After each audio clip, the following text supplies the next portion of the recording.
Welcome to the Mayhem. Dick and Loy Mayhem. Media Mayhem.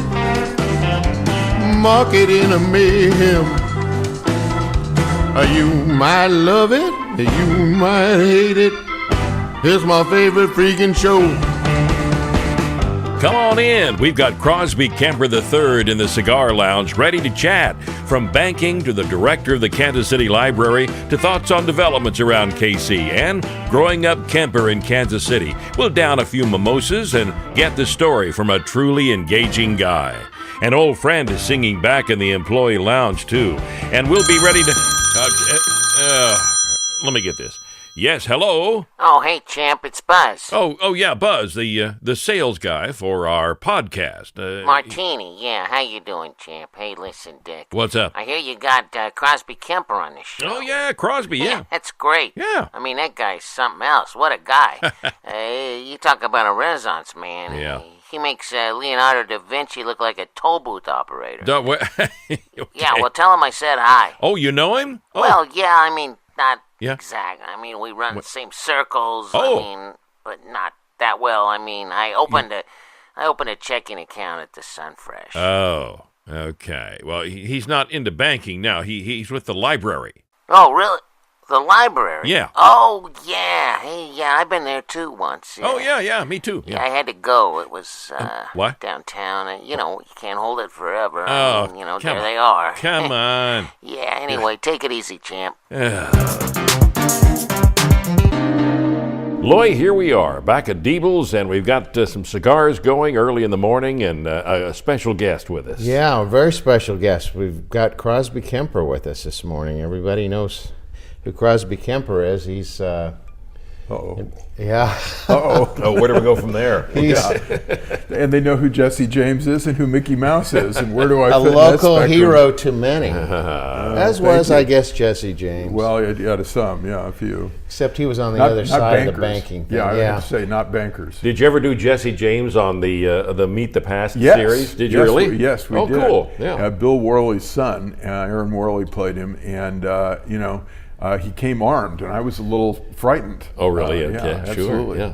But I was able to tell a story about speaking of Jesse James and bankers, how I once went to my father when I was first in banking, and I was on the board of our Northland Bank. Yeah. And I came to him with the idea that they'd been pitched for a Jesse James Days in the Northland, and I thought this would be a good thing for the bank to sponsor. And my father said, "Crosby, United Missouri Bank does not sponsor bank robbers." Wow, that was a good impression. That was a good, yeah. Yeah, well, I've done better, but anyway, he wasn't thrilled with the idea. His nephew, Jesse James' nephew, 2 doors down from me in Fairway as I was growing up. Oh, really? Okay. Forster Barr. You're kidding. Yeah, he was the last of the James clan. Yeah. Isn't that something? Yeah. Wow. Well, let's get in. We were talking a while ago about, we're doing this a little bit after Thanksgiving, but there's been an election earlier in the month, and the library was pretty happy about how things came out, weren't you? Huh? Very happy. We got Yeah. 84% of the vote, and we won every precinct in our part of Kansas City, Missouri, and our little part of Independence and Sugar Creek. We were very, very pleased. Yeah. And to what do you attribute that, besides, you kind of heading it up and being a personality in the market and that kind of thing? Well, I hope that had a little bit to do with it, but I think more the signature thing of this library has been our adult programming. The Kauffman Foundation and many others have helped us with that.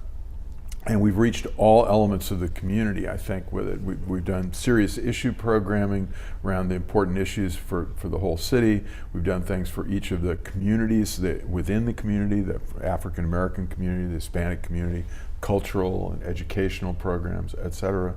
And I think we've reached a lot of people, and people have appreciated that. The other thing we did, and we were copying other libraries, in particular our friends at Sister Library in Mid-Continent. We did lots of community meetings, and we were told we ought to do 200 during the course of the campaign. We ended up probably doing about 500 meetings, and every Rotary Club, every professional club, every neighborhood organization, and then but the real answer to the question, those were important things that we did. And also, I should honor our political consultants, Pat O'Neill and Patrick Shami, who did a fabulous job. And you may have noticed our yard signs. We like to think we had more yard signs than McCaskill or Hawley. I wouldn't say McCaskill and Hawley, but maybe. And they did a fabulous job with that and other things. But the real answer to the question is, I've got an amazing staff.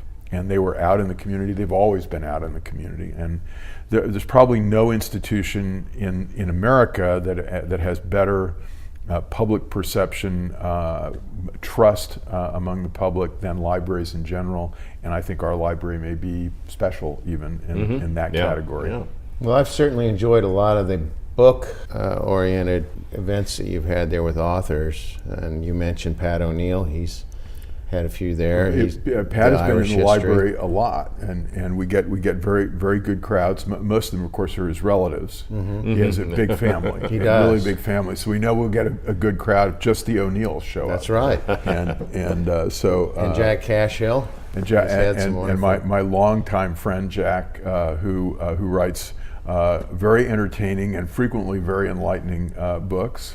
Telling some truth. I loved his book. After Tom Frank, who we've had in the library too a number of times. Wrote "What's the Matter with Kansas," big bestseller from the left, and Jack wrote "What's the Matter with California." Jack wasn't going to let that pass. Yeah, absolutely not. So we love having Jack in the library. And a lot of issues that I think are like third rail issues for local. Kansas City thing. I remember a gentleman had done studies on these new hotels that convention center hotels. Yeah. That was a fantastic speech that he gave about how completely looking at all the promises and all these projections and he was the Brookings expert on convention centers and convention center hotels, and a professor at the University of Texas. And I brought him in because he was the world's greatest expert on this. The city council had a very negative reaction to that. Yeah. They thought they should, there shouldn't actually be any conversation about this. They decided to do it, and that was enough. And this guy challenged their ideas and with the basic numbers from around the country. And it will be interesting to see. The convention center hotel is, they've almost topped out now, and it's underway. It's going to happen. And I haven't heard about any new conventions that we're getting. No. No. So when we'll the see. truth came out, you are really, my impression, one of the many impressions I've gotten following you is that you are a truth teller and a truth seeker. Above all, I think so. Thank you. Yeah, I hope so. That to me, I just think it's so wonderful to have someone in this role that you're currently in, leading the library, and to be a thinker. I'm assuming you're an Austrian economic school person. I've seen you pretty appeared much on Hayekian, and you love Mises to pieces, right? Von Mises to pieces, absolutely, and Friedman et al. And my pal Rex Sinkfield, I chair the Show Me Institute, and Rex is the president of the Show Me Institute. Rex is an efficient markets guy, and I don't quite go as far as the efficient markets guys, but he's had 3 Nobel Prize winners on his board, and we get them into the Show Me Institute periodically, and it's always fun to hang out with Nobel Prize winners, Absolutely. So, Tell me more about that Show Me Institute. What is that? What are you doing? Well, there? so it's a state public policy think tank. It's I wouldn't say we were exactly modeled on, but it relates to the folks like the Cato Institute in Washington. And our basic idea is free markets. Markets will tend to be more efficient and fairer than government dirigiste and bureaucratic activity. So if you can do anything through market forces, through privatization, that sort of thing, we're into school choice. And we also believe that complex and high tax systems, tax regimes are inevitably inefficient and slow economic growth and don't distribute money throughout the system to everybody, as well as lower, fairer, simpler tax systems. Kansas City would be a really good example of that. Yes. The Kansas City Star has finally found out, I've been telling them for 10 years, they finally found out that we're a high tax city. And they're beginning to find out, which I've told them for 10 years, again, that we are a very regressively taxed city. We tax the working poor. If you're working poor, Kansas City is the last city in America that you'd want to live in, because we not only tax the working poor with sales taxes and earnings tax. It's a flat tax from $1. We have among the highest sewer and water rates in the United States, and they're going up even more from where they are now. So you don't want to be poor with a job in Kansas City. You're screwed. Now, what you just said, it should be obvious to a lot of people, Mm-hmm. and yet the success of the library question on the ballot is, I mean, you're in this strange situation. First of all, when you get together with the other library executives in the country who are libertarian, free market, there are about three of them. I wondered if it was just you or if there were three. Yeah, there are about three of us. And they've got to be in places like San Antonio or something. Yeah, I mean, in places like San Antonio, actually, I don't remember who the librarian is in San Antonio, but I know, for instance, the Houston and the Dallas and the librarians and others in that part of the world, and the libraries tend to be the one place that liberals can hang out, in places like that. So. And they're all my friends, and I have great friends among the liberal librarians. But yeah, there are one or two. We're almost all hidden, Well, you obviously get along well with liberals, because if you didn't, you'd be in probably deep trouble at library meetings. Field. Yeah, I mean, I get into trouble with them, periodically, and there's a sort of anti-religious bias among librarians, and we've had some listserv conversations about excluding religious programs from library activities, and I always object to that. And so I do get into it periodically with folks. And then, the programming we present in the Kansas City Public Library includes all political views. Yeah. We've had lots of liberals, lots of left liberals like Tom Frank in the library, Chris Hedges, many others, centrists, and lots of conservatives as well. And every once in a while, I get somebody to say, well, how can you have that person? And it's almost inevitably somebody on the left objecting to one of our conservative or libertarian speakers. Well, I'm sure they would love to hate you, but they just can't, Crosby, because you've got that I'm such cudgel. a teddy bear. Yeah, and the sense of humor, the great demeanor, the truth is the big cudgel, and then you are also such a supporter of the arts and theater and things. How can they? I mean, this has got to be confounding. But speaking of confounding, back to this issue, the library question. Yeah. I mean, there you were leading the charge for saying, hey, the complexity industry really sucks, but there is this one area where we really need to get, and you got 84% of the vote. And so however weary Kansas City should be of tax issues, they still are willing to support. It took us a long time to put it on the ballot, and of course I did take some heat from various people, particularly on the left, a little bit from the Star editorial board, having said that we're high tax and we should be very careful about spending any more money. High tax and high spending. Kansas City, Missouri spends a lot more than similar cities on most things, except infrastructure, except the roads, which everybody may have noticed over the last 3 days.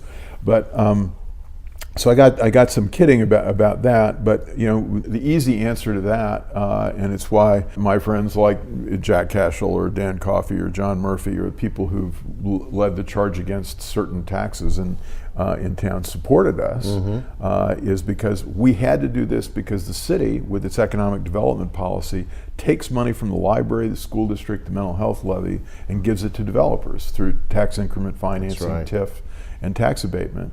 And Kansas City is the center of that in the Western world. Only St. Louis is equivalent, acting under the same very permissive state law. And Chicago is the third largest user of tax abatement and TIF is about half the size of Kansas City in terms of percentage of property that is abated or diverted. And they keep doing it. Luxury hotels now we're getting these 100% abatements. It's crazy. Crazy stuff. And they've taken a huge amount of money from the library, and this tax essentially replaced the money they've taken from us. I was going to ask you what that money's going for, and that's what it is, really. So it's $2.8 million, and the thing that we haven't done over the last 10 years that we should have done and we couldn't do because we didn't have the money because the city's taken so much of it, is capital renovation of branches. The bathrooms, the HVAC, the roofs, the parking lots, etc. And then we aren't spending as much money as I would like to spend on children's literacy, homebound adults, senior citizens. We've got to grow an aging population in the district, and we need to do some things for them. And then last but definitely not least, technology is a huge thing for libraries. About 25% of our population in this district doesn't have access at home to the internet, and where they get access is in the library. And so we have to spend a lot of money on computers and streaming resources, books, online books, electronic books, etc. So that's what where the money's going to go. Yeah. You're going to see a dramatically redesigned, maybe a new version of the Waldo Library. The Northeast Library is being renovated, Old Northeast, etc. So a library really is a changing thing, and you're in the middle of this transition. What do you see a library being in the future? Those of us who grew up in the pre-digital. Computers obviously have a lot to do with our future and providing technical resources to folks. More educational activities. So we do something called the Career Online High School as an example. We are part of a virtual accredited national high school, and we take kids 19 to 25 who've dropped out. We do this with Mid-Continent Library and with Literacy KC, the adult literacy program, and we have 8 career tracks. We have kids who are going through these career tracks and graduating with a diploma, an actual high school diploma, essentially from the library. And but it's an actual high school diploma with a career orientation. You're developing skills that almost guarantee you of a job after you graduate.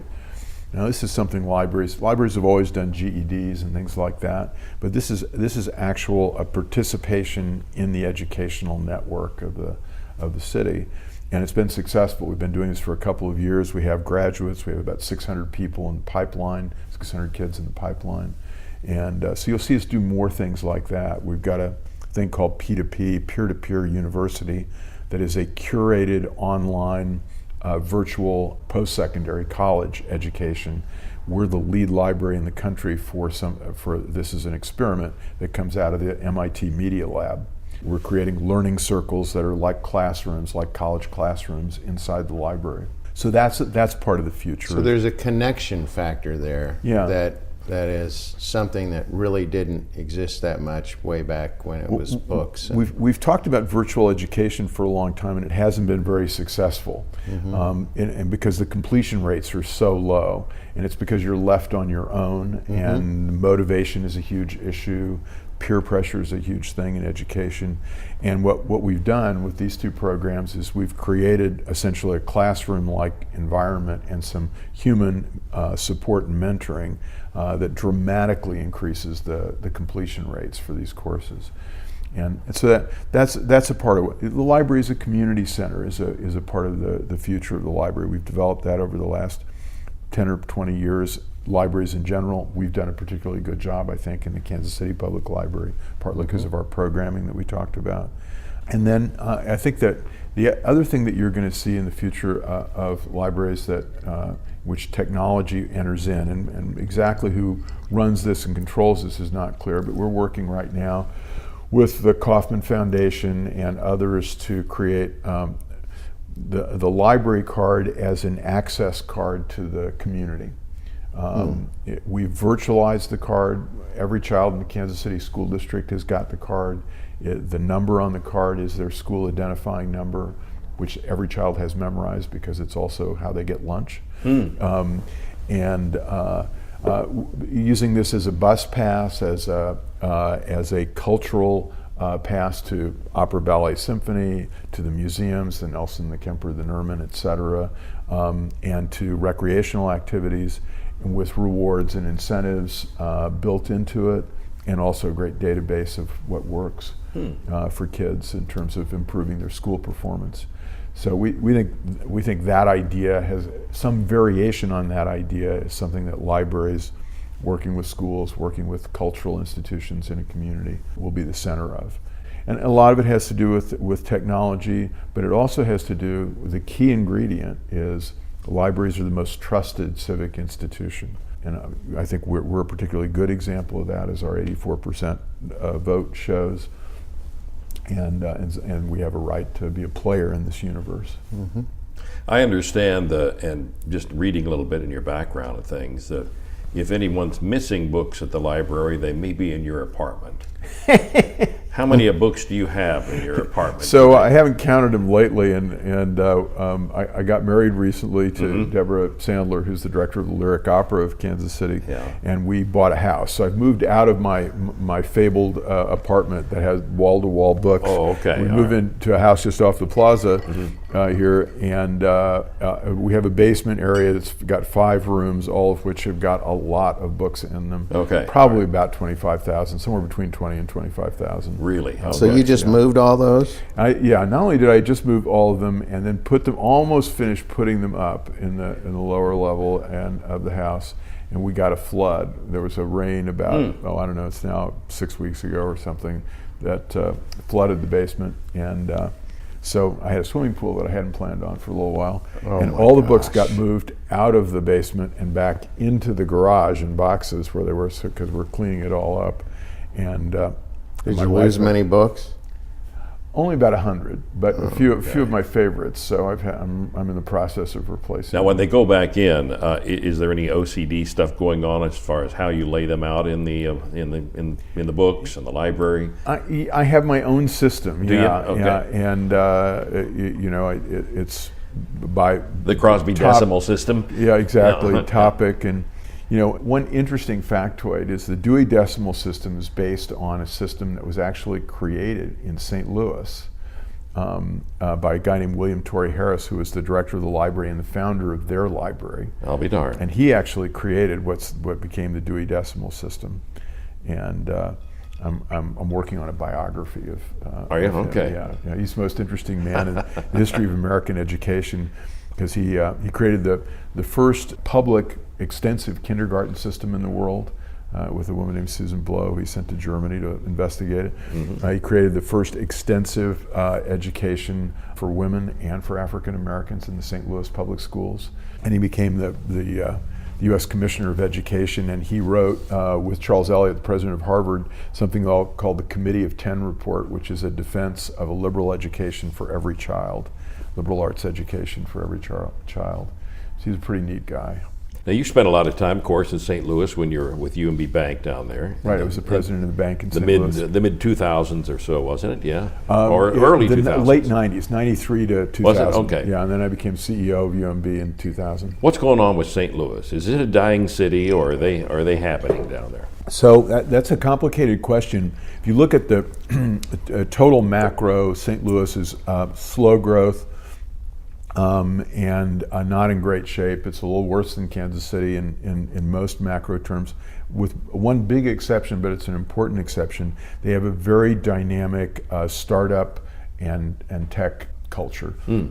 Some of that is the result of companies like McDonnell Douglas, which sold out, of course, to Boeing, and Monsanto, which is now sold out too, throwing off patents and experimental business units and whatnot in St. Louis, and St. Louis has taken advantage of that. They've had more venture capital going on. They have a great university in terms of WashU, and So that part of their culture is more dynamic than ours. Yeah. But in terms of their basic demographics and in terms of the basic overall economic growth, both Kansas City and St. Louis have been slow growth over the last couple of decades.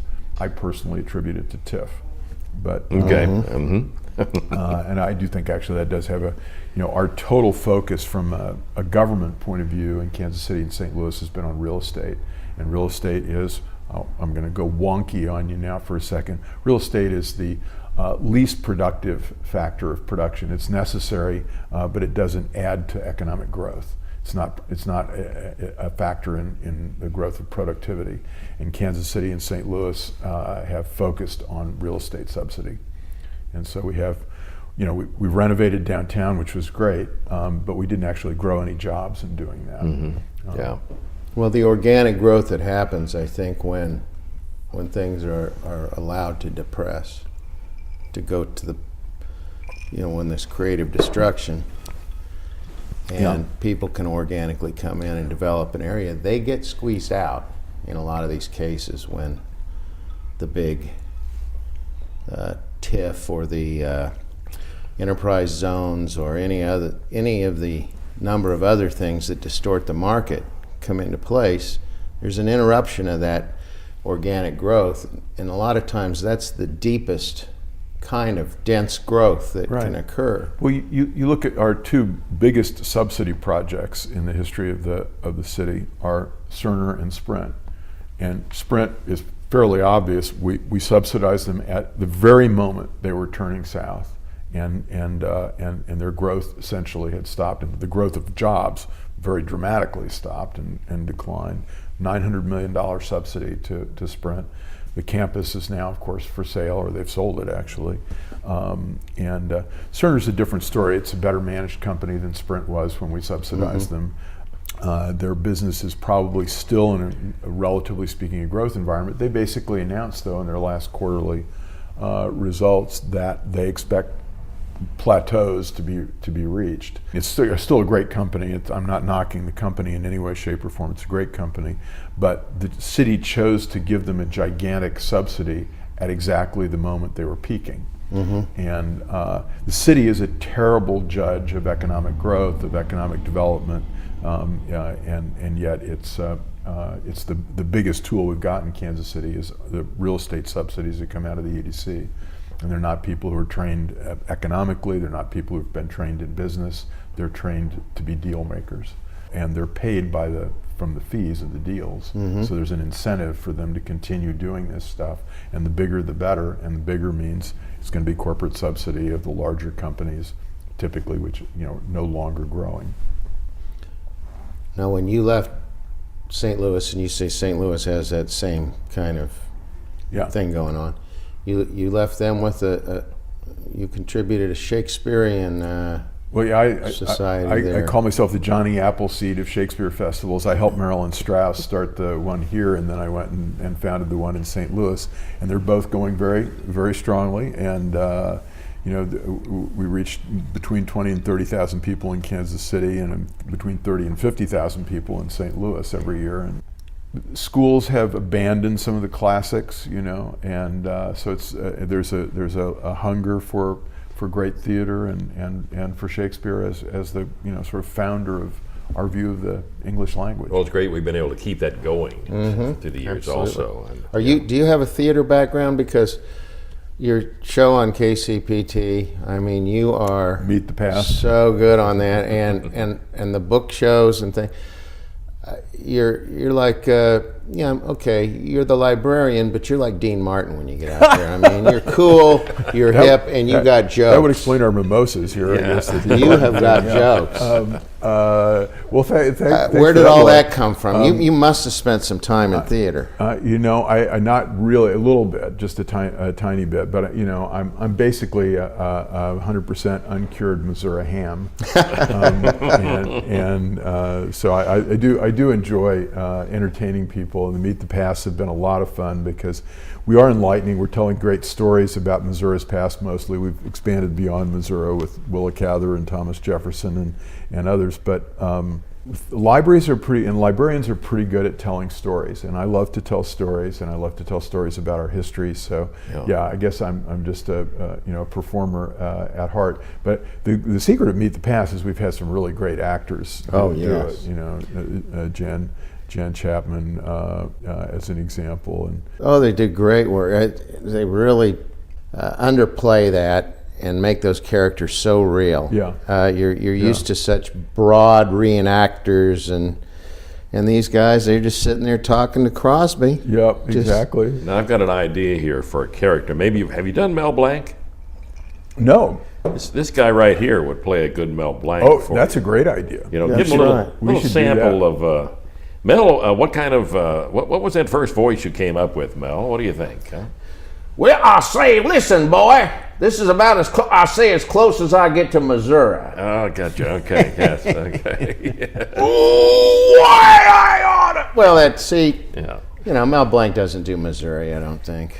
Elmer Fudd, is maybe? he from Missouri? Was he No. from? No, Okay. No. That's too bad. I think Elmer Fudd probably is kind Elmer of. Fudd may have been from Missouri. he probably That's was. true. Yeah, I've been true. looking probably voted all Republican over. up in the Yeah. north of the Well, Missouri yeah, state absolutely. somewhere. I Yeah. voted. for the Definitely a Bible. Second Amendment guy. Oh, I would think so. He Yeah. absolutely. Definitely a Second Amendment. Yes. Hey, Dick, I'm a little thirsty. Let's go down to the lounge and get something to drink. Always love it. I'm a little parched myself. Yeah. Yeah, I think Frank's back. Oh, really? I thought I heard Frank rehearsing down there. You know, I thought I heard that too. He had something about the airport or something. Yeah. Yeah. Oh, it's you guys. Yes, sir, Mr. S. Yeah. Hey, Yeah. Hey, Wally Cox-looking dude. Me? You know what dry is? Dry's not good. Flying on empty here. You want some Jack? Give me some Jack. Jack Daniels. Here we go. More. What? How's this? That's good. Good. Okay, great. All right, boys, let's do that airport song. Oh, I think Crosby talks about that coming up here in a little bit. Yeah. Do another song for the Rubes. What? Hornswoggle, boondoggle, 1, 2. Fly me to KC. Let me see that new airport. I hear it looks really cool, and they paid $2 billion for it. In other words, they got screwed. In other words, they took it in the keister. Brand new shiny things.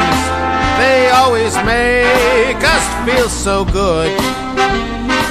Then the bill comes and we know we weren't thinking so good. In other words, they saw us coming. In other words, we're freaking rubes. The airline suggested that we set the cost allocation methodology because they were never going to agree. My problem is we sold it to the public that no general fund money would be used, and now that's exactly what we're doing. Well, I don't want anybody out there listening to this to think that somehow we said something that we're not doing, because A, we never said that, and B, we haven't done anything differently than what we said we're going to do. We will go out and do external borrowing to make the general fund. Which will cost us. No doubt. Let's go hit that single terminal right now. Grab some cocktails and a meal. We'll leave a great big, no big contract tip, 'cause we got such a deal. In other words, we got screwed.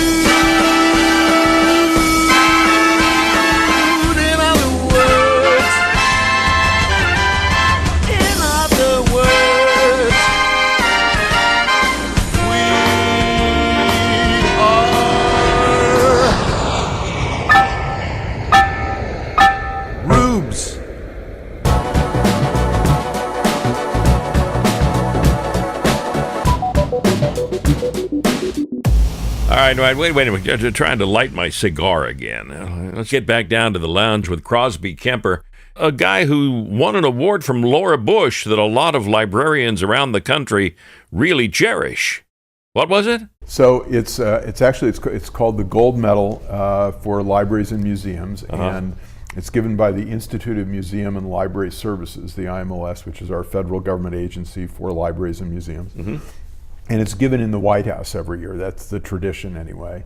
And so we got it during the Bush era, so we went to Washington, and Laura Bush, who is herself, of course, a librarian. That was her profession. Okay. She gave us the gold medal in the White House. And I should say, Kansas City, being a great library town, all three of our larger libraries have won the gold medal. Johnson County won it in the early 2000s. We won it in the later 2000s, and then Mid-Continent won it 3 or 4 years ago and got it from Michelle Obama in the Obama White House. Cool. And so we have 3 gold medal libraries in Kansas City, and that is one of the highest honors.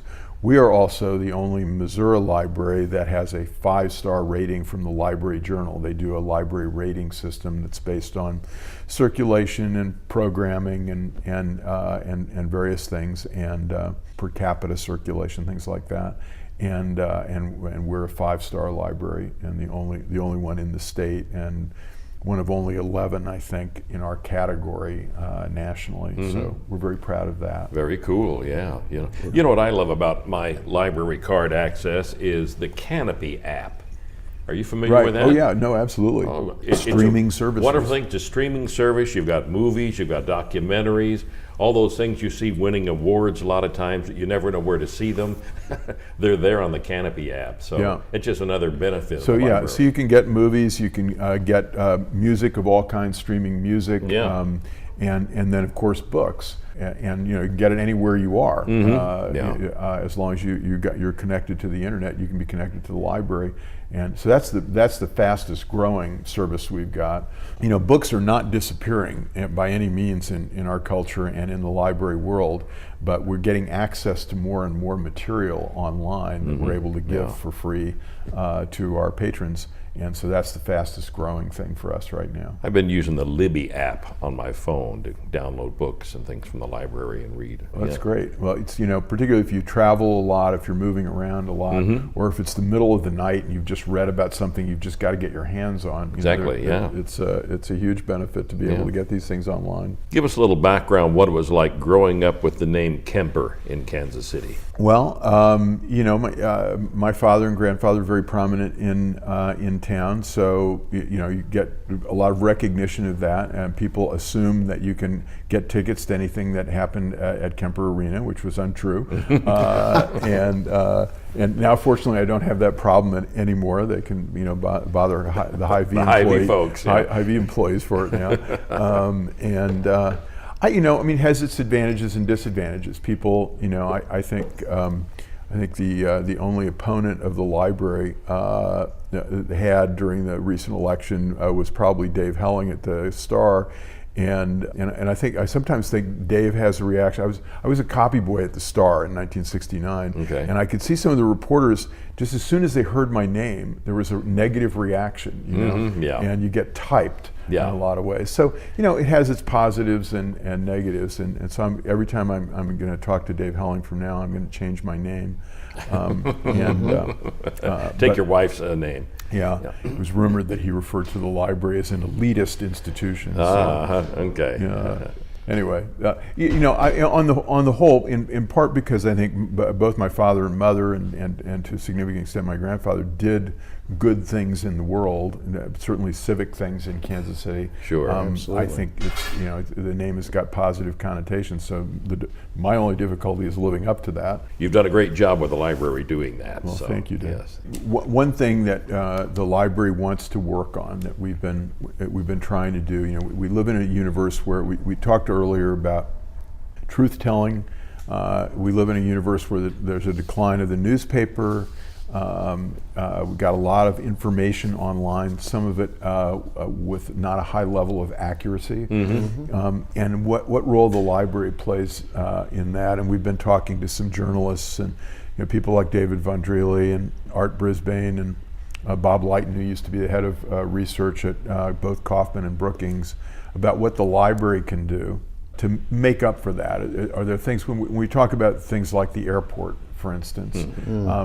What's the statistical basis for this need to have a new terminal?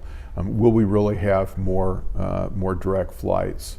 What will it really cost? What do these airport terminals in other cities cost? Who are we competing with? That sort of thing. There's a lot of information in which the city council and the voters are asked to make assumptions about things, and there's no information about it. And the newspaper in the old days, when there were more reporters, might have provided some of that. And with technology now, we can provide a lot of it.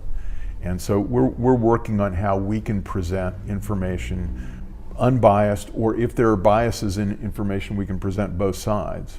The Constitution Center in Philadelphia, it has got a great system where that we want to adopt and adapt, which is they take, for instance, the Second Amendment, and they put up on their website. They pick two guys, two scholars who have different views of what the Second Amendment ought to be today, how we ought to interpret it today. But they ask them to write a piece on what they agree about the Second Amendment, the history of the Second Amendment, the original purpose, the development over time of the judicial cases about it, Supreme Court cases, et cetera. And then they ask them to give their separate opinions about what ought to happen today. And so you get a great background, and then you get a discussion of significant people of these issues on different sides. We want to do something like that, so that there's a place for people who want to understand the airport or the streetcar or the convention center hotel or the tax structure of the city, economic growth in the city, that gives them information and fairly represents all points of view, but with some depth of information and knowledge.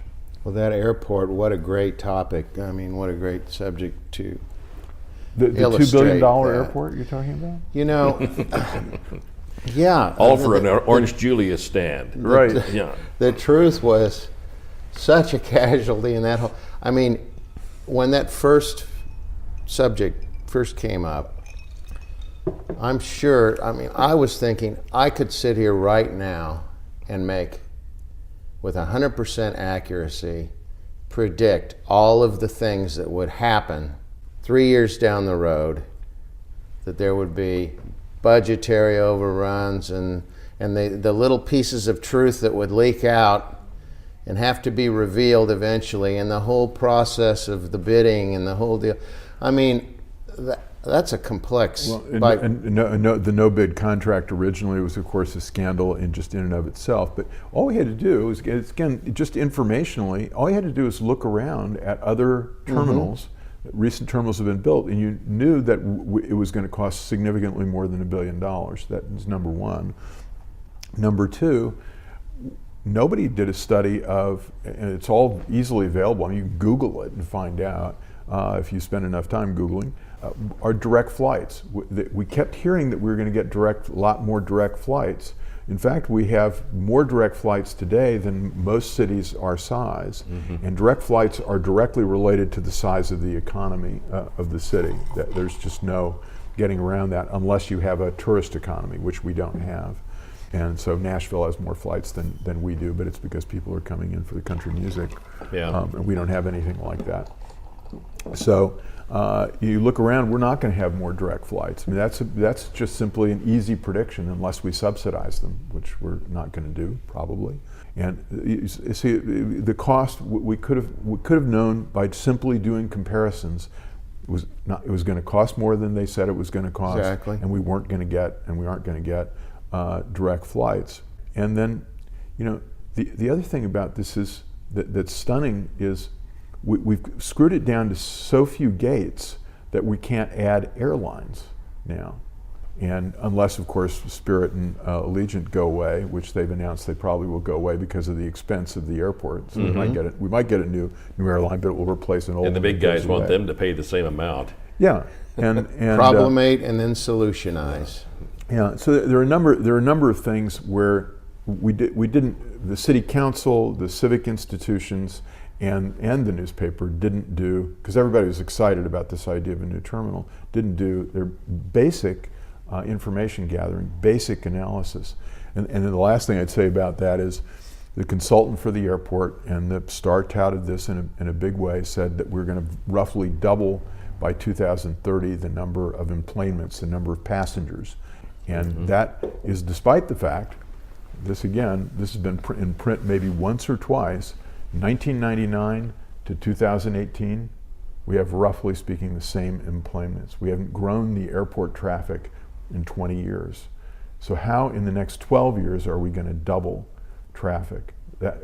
When traffic is always related directly to the size of the economy of the city, unless you're a tourist, unless you're Las Vegas or Nashville. Yeah. So none of the basic statistical information that we got was correct. And just on the surface, it was magical thinking. Yeah.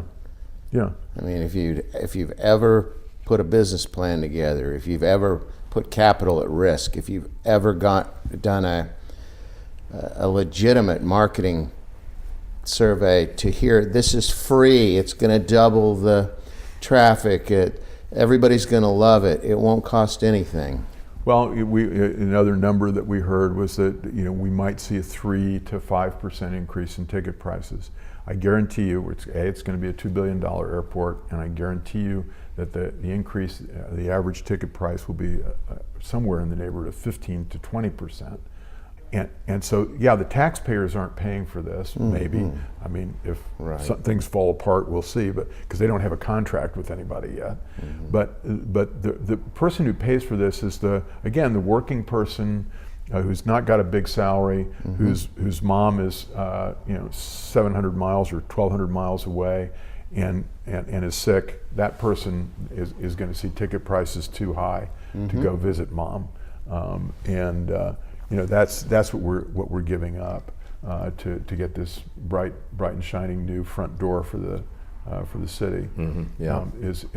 It won't. Members of the Civic Council or the Chamber are not going to be affected. Another 15% in their airplane flight they can handle. It's their secretaries and assistants who are going to have a hard time. Definitely. I can honestly tell you, I don't remember ever hearing anybody complain about the old airport. Seriously, it just wasn't top of mind. Oh, that terrible my wife airport! Complained about the bathrooms, the women's bathrooms. All right. There are those who, of course, a lot of that is just maintenance question. A lot of what people were unhappy about with KCI's maintenance, or things like the kind of monopolistic attitude towards transportation in and out of the airport. Well, that'll all get fixed. Oh yeah, exactly.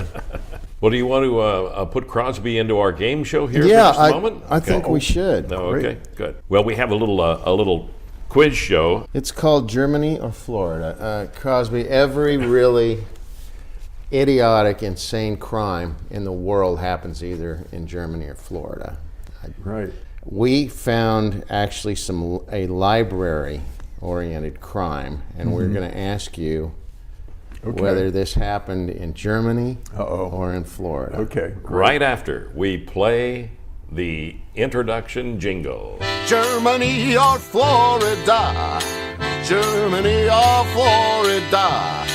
Germany or Florida? Things are so